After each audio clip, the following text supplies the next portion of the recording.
అందరికీ నమస్తే. Welcome back to Shweta vlogs. ఎలా ఉన్నారు అందరూ?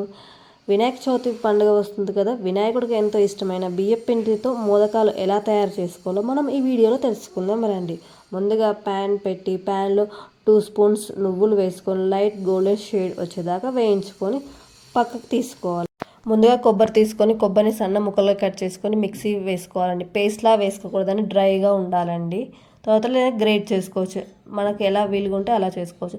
తర్వాత ప్యాన్ పెట్టుకొని కొబ్బరి వేసుకోవాలండి. కొబ్బరి అంతా బాగా వేగాలి, అందులో ఉన్న పచ్చిదనం అంతా పోయేదాకా బాగా వేయించుకోవాలండి. 1 కప్ ఆఫ్ కొబ్బరికి 1/2 కప్ ఆఫ్ బెల్లం వేసుకొని కొబ్బరి బెల్లం బాగా మిక్స్ అయ్యేలాగా మిక్స్ చేసుకోండి. కొబ్బరి బెల్లం బాగా మిక్స్ అయిన తర్వాత 1 స్పూన్ ఇలాచీ వేసుకొని మళ్ళీ మిక్స్ చేసుకోండి. ఇలాచీ వేసుకొని మిక్స్ చేసుకొని కొంచెంసేపటికి నువ్వులు వేసుకొని బాగా మిక్స్ చేసుకొని వీడియో క్లిప్లో చూపించిన ఇక్కడ మనం బియ్యం పిండితో మోదకాలు చేస్తున్నాం కాబట్టి 1 కప్ ఆఫ్ బియ్యం పిండి, కొంచెం సాల్ట్, కొంచెం గీ వేసుకొని వేడినీళ్ళతో మిక్స్ చేసుకోవాలండి.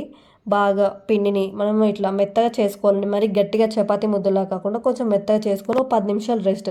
తర్వాత మోదక్ మౌల్డ్ తీసుకొని దానికి 2 వైపులో ఆయిల్ అన్నా లేదంటే గీ అన్నా స్ప్రెడ్ చేసి వీడియోలో చూపించిన విధంగా పిండిని లోపల స్ప్రెడ్ చేయాలండి.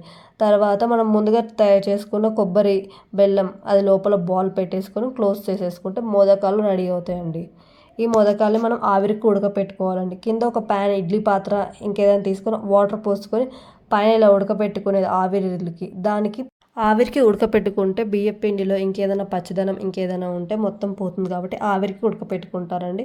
మోదకం ఎప్పుడైనా సరే బియ్యం పిండితో చేస్తే వినాయకుడు చాలా ఇష్టంగా ఉంటుంది. మీరు మీ ఇంట్లో ట్రై చేయండి. ఎలా ఉందో కింద కామెంట్స్తో నాతో షేర్ చేయండి.